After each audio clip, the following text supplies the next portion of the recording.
중세 교회의 박사이며 신학자였던 토마스 아퀴나스는 어느 날 교황청의 부름을 받고 나아가 교황을 만났습니다. 교황과 대화를 나누는 가운데 마침 세계 각국으로부터 오는 수많은 금은 보화를 가득 실은 마차가 교황청으로 들어오는 것을 보았습니다. 그때 교황은 자랑스럽게 아퀴나스에게 말했습니다. 보십시오. 아퀴나스 박사, 초대 교황이었던 베드로 사도는 금과 은은 내게 없거니와 라고 말했지만 이제 우리는 금과 은을 저렇게 풍성하게 가졌습니다. 세계 각국에서 보내오는 저 금은 보화를 보십시오. 그때 아퀴나스는 교황에게 그렇게 말했습니다. 초대교회는 은과 금은 내게 없거니와 내게 있는 것으로 내게 주노니 곧 나사렛 예수 그리스도의 이름으로 걸으라. 고 명할 수 있는 확실한 나사렛 예수 그리스도의 이름을 가지고 있었습니다. 우리는 참으로 아름다운 하나님의 교회를 지었습니다.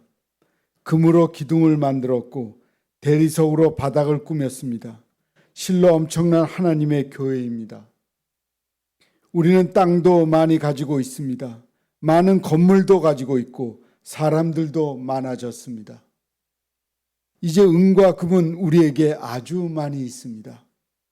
그러나 초대교회가 가졌던 나사렛 예수 그리스도의 이름의 능력은 없습니다. 예수 그리스도의 이름에 능력은 없다는 말입니다. 20세기 중반 이후부터 교회는 성장에 깊은 관심을 가져왔습니다. 교회가 성장하는 것은 참으로 소중한 일이고 교회가 유기체임을 생각할 때 반드시 교회는 성장하는 교회여야만 합니다. 그러나 교회의 몸집이 커지고 건물이 화려해졌다고 해서 반드시 건강한 교회가 되는 것은 아닙니다. 우리가 추구하는 것은 살찐 교회가 아니라 주님이 이 땅에 세우기를 원하셨던 교회, 하나님이 기뻐하실 그런 교회, 즉 건강한 교회입니다. 중요한 것은 무엇보다도 그 안에 진정한 예수 그리스도의 이름의 능력을 가지고 있느냐로 결정됩니다. 복음의 능력과 영향력을 가지고 있느냐로 결정되는 것입니다. 영적인 위기가 어디에서부터 시작됩니까? 교회 위기가 어디에서부터 오는 건가요? 그것은 웅장한 건물이 없어서가 아니고 아름다운 음악을 만드는 파이프 오르간이 없어서도 아니며 아름다운 건물과 편리한 시설을 갖추고 있지 않아서도 아닙니다. 그것은 예수 그리스도의 이름에 능력이 없음을 시작합니다. 예수 그리스도의 이름과 그 능력을 증거하는 것은 그 본질을 삼고 있을 때 교회는 영적 부흥이 일어났다고 합니다. 성도의 삶도 마찬가지입니다.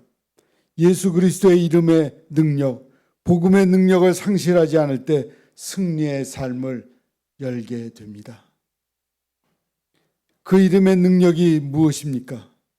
우리를 죄인이라고 사단이 고소할 때 예수님의 능력이 나타납니다. 그 이름을 부르는 자에게는 구원을 주시는 놀라운 능력을 그 이름을 가지고 있습니다.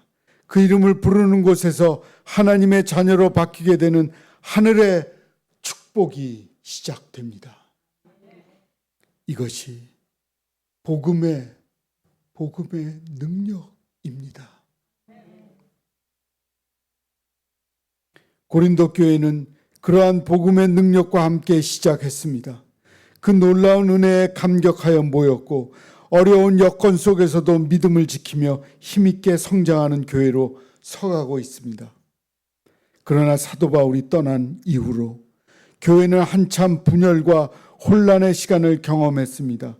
그 여파가 오래 지속되어 교회가 가져야 할 본질적인 내용을 잊어버리고 갈등 가운데 서 있을 때 그 당시 고린도 사회에 지배했던 세상의 문화가 교회에 들어오게 되었습니다. 세상의 영광스러운 것, 마음과 생각을 빼앗기면서 교회는 깊은 영적 혼란에 사로잡히게 되었습니다. 그리고 사람들은 돈과 관련되어 평가합니다. 또한 누가 많이 배웠으며 누가 부자이며 누가 영향력이 더 강한가에 관심을 가지게 되었습니다. 혹은 누가 더 깊은 은혜를 받은 사람이며 누가 더 신앙생활을 잘하는 사람인가에 마음을 두었습니다. 은사도, 주님 섬기는 것도, 교회의 사역도 모두가 높아짐과 사람들의 존경을 받는 일에 집중되어 있습니다. 복음에 지배하고 있는 교회 공동체가 아니라 세상의 가치관이 지배하는 교회가 되었습니다. 이것은 그리스도인들이 교회를 병들게 하는 겁니다. 그러나 하나님의 사람들은 돈 이야기가 아니라 언제나 예수님의 이야기를 하고 있습니다. 자기가 가진 지식이나 가진 권력에 대한 이야기가 아니라 예수님의 이야기를 하고 있을 때 교회는 건강해집니다. 은과 금은 구하는 장소가 아닙니다. 자기 지식을 자랑하는 곳도 아닙니다. 교회는 이래서는 안 되는 겁니다. 고린도 사회는 이러한 세상의 영광을 추구하며 그것을 제1의 가치로 삼고 살아가는데 그러한 가치관이 교회에도 들어와서 세상 영광의 신학을 추구하였습니다. 그러다 보니 신앙적 많은 혼란이 있었습니다. 교회는 세상적인 가치관을 세워지는 곳이 아니라 얼핏 보기에는 미련한 것처럼 보일지라도 모르지만 십자가의 복음을 세우는 곳입니다. 우리가 구원받은 것도 하나님의 자녀가 된 것도 십자가를 통한 하나님의 은혜 때문입니다. 이것은 우리가 생명을 얻고 담대히 하나님의 보좌로 나아갈 수 있는 능력입니다. 그래서 바울은 십자가를 전하였고 붙들었습니다. 그리스도인으로 산다는 것은 세상의 방식을 따라 살기를 포기하는 것을 의미하며 그리스도의 방식으로 살기로 작정한 사람들입니다. 그리스도인들은 세상의 방법을 따르는 것이 아니고 하나님의 방법을 따르는 것입니다. 교회가 새롭게 되는 것은 바로 십자가의 복음으로 돌아가는 것입니다. 성도들의 하나님 앞에서 바로 설 수 있는 것도 언제나 바로 이러한 것입니다. 이것을 하버드 대학 교수였던 피터림 소로키는 자각의 은혜라는 말로 표현합니다. 소로키는 문화의 단계를 이상주의, 관념주의, 감각주의 문화로 소개합니다.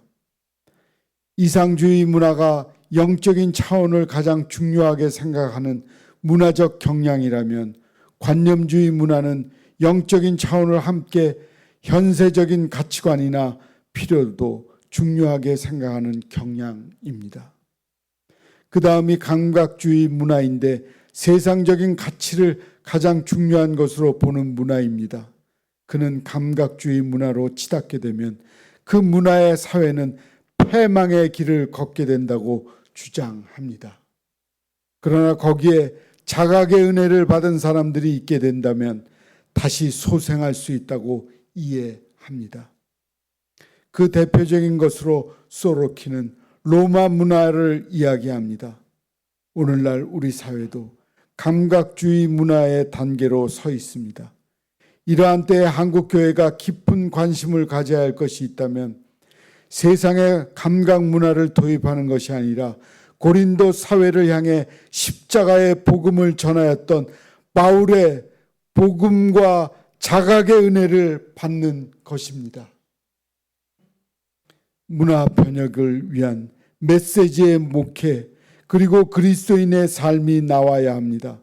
오늘 우리가 더욱더 구해야 할 것은 하나님의 지혜입니다. 교회가 소위 세상의 영광을 모방하게 되면 고린도 교회와 같은 위기에 빠지게 됩니다.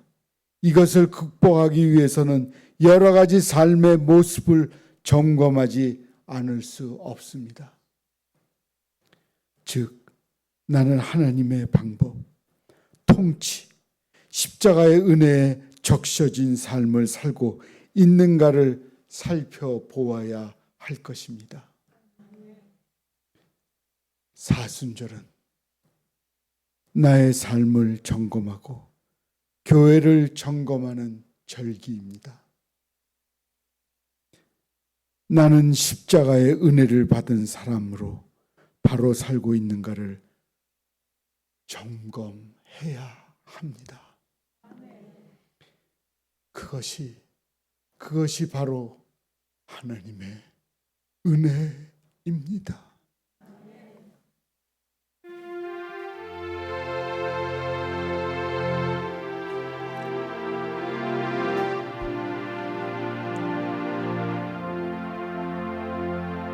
내 주님 없이 난 못 살아.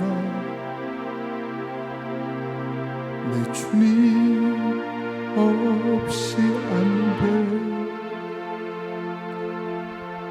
닷없는 배처럼 흔들려. 주님 없이 난 못 살아. 예수, 오 예수, 당신은 아는가? 그를 아시는가? 오 예수, 오 예수, 내 주님 없이 난 못 살아. 내 주님 없이 난 못 살아. 내 주님 없이는 안 돼. 내 주님 없이 닷없는 배처럼 흔들려.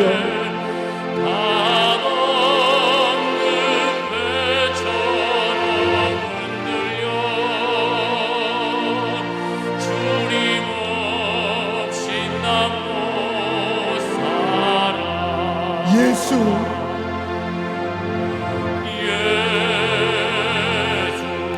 오 예수,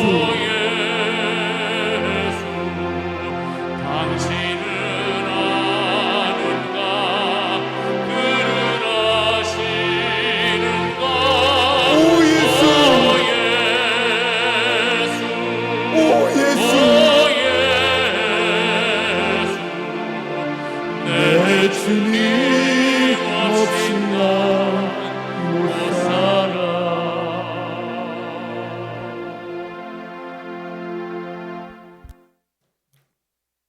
기도하겠습니다.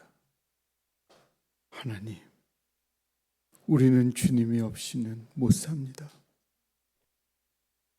우리 마음대로 발버둥을 쳐봐도 주님 없이 살아가는 것은 허송세월을 보낼 뿐입니다. 우리가 늘 주님과 동행하며 주님이 가는 진리의 길을 따라가게 하옵소서.